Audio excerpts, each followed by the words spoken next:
ಸಚಿವರಾದ ಪ್ರಿಯಾಂಕ್ ಖರ್ಗೆ ಅವರ ನೇರವಾಗಿ ಮಾತಾಡಿಸ್ತಾ ಹೋಗ್ತೀನಿ. ಸರ್, ಇವತ್ತಿನ ಸಂಪುಟ ಸಭೆಯಲ್ಲಿ ಸರ್ಕಾರಿ ಜಾಗಗಳಲ್ಲಿ ಅನುಮತಿ ಕಡ್ಡಾಯ ಕಾರ್ಯಕ್ರಮಗಳನ್ನ ಮಾಡಲಿಕ್ಕೆ ಸರ್ಕಾರಿ ಜಾಗ ಇರಬಹುದು, ಸಾರ್ವಜನಿಕರ ಜಾಗ ಇರಬಹುದು, ಏನೇ ಇದ್ರೂ ಪರ್ಮಿಷನ್ ತಗೊಂಡು ಮಾಡಬೇಕು. ಮತ್ತು ಬೇರೆ ಬೇರೆ ಆ್ಯಕ್ಟ್ಗಳಿವೆ, ನಿಯಮಗಳಿವೆ, ಅವೆಲ್ಲನೂ ಸೇರಿಸಿ ಒಂದು ಹೊಸ ನಿಯಮವನ್ನು ಮಾಡಬೇಕು ಅಂತ ನಾವು ತೀರ್ಮಾನ ಮಾಡಿದ್ವಿ. ಅದರ ಬಗ್ಗೆ ಎಚ್ ಕೆ ಪಾಟೀಲ್ ಸಾಹೇಬರು ವಿವರ ಕೊಡ್ತಾರೆ. ಈಗ RSSನ ಒಂದಷ್ಟು ಚಟುವಟಿಕೆಗಳ ನಿರ್ಬಂಧದ ವಿಚಾರದ ಆ ಒಂದು ಸಂದರ್ಭದಲ್ಲಿ ಈ ಒಂದು ನಿರ್ಧಾರ ಸಾಕಷ್ಟು ಚರ್ಚೆ ಗ್ರಾಸವಾಗಿದೆ. ನೋಡಿ, ಚರ್ಚೆ ಮಾಡೋರು ಮಾಡ್ತಾರೆ. ನಮ್ಮ ಜವಾಬ್ದಾರಿ ಏನು? ಶಿಕ್ಷಣ ಸಂಸ್ಥೆನಲ್ಲಿ ಶಿಕ್ಷಣ ಆಗಬೇಕು, ಪಬ್ಲಿಕ್ ಪ್ಲೇಸಸ್ಸು ಪಬ್ಲಿಕ್ಕಿಗೆ ಇರಬೇಕು.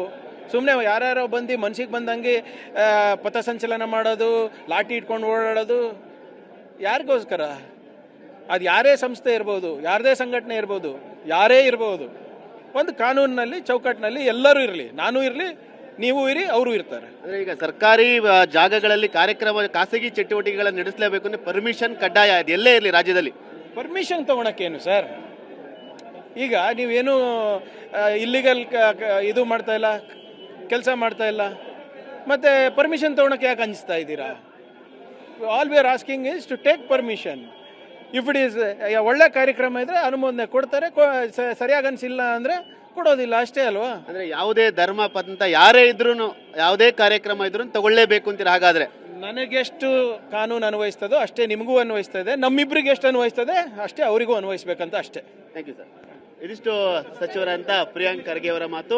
ಇವತ್ತಿನ ಸಂಪುಟ ನಿರ್ಧಾರದಲ್ಲಿ ಸರ್ಕಾರಿ ಸ್ಥಳಗಳಿಂದ ಆ ಎಲ್ಲ ಸ್ಥಳಗಳಲ್ಲೂ ಕೂಡ ಕಾರ್ಯಕ್ರಮ ಅಂದರೆ ಖಾಸಗಿ ಕಾರ್ಯಕ್ರಮಗಳನ್ನು ನಡೆಸಬೇಕು ಅಂತಂದ್ರೆ ಪರ್ಮಿಷನ್ ಕಡ್ಡಾಯವಾಗಿದೆ. ಯಾವುದೇ ಧರ್ಮ ಇರಲಿ, ಯಾವುದೇ ಜಾತಿ ಇರಲಿ, ಯಾವುದೇ ಸಂಘಟನೆ ಇದ್ರೂ ಕೂಡ ಪರ್ಮಿಷನ್ ಅನ್ನು ತೆಗೆದುಕೊಳ್ಳಬೇಕು. ಎಲ್ಲರಿಗೂ ಕಾನೂನು ಒಂದೇ ಅನ್ನೋ ಮಾತನ್ನು ಕೂಡ ಹೇಳ್ತಾ ಇರೋದು.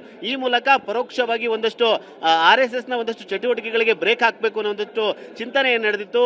ಈ ವಿಚಾರಕ್ಕೆ ಕೂಡ ಒಂದಷ್ಟು ಉತ್ತರವನ್ನು ಕೂಡ ಸಚಿವ ಪ್ರಿಯಾಂಕ್ ಖರ್ಗೆ ಅವರು ಟಿವಿ9ಗೆ ಕೊಟ್ಟಿರುವಂತ. ಕ್ಯಾಮರಾ ಸೈಯದ್ ಜೊತೆ ಸುನಿಲ್, TV9 ಬೆಂಗಳೂರು.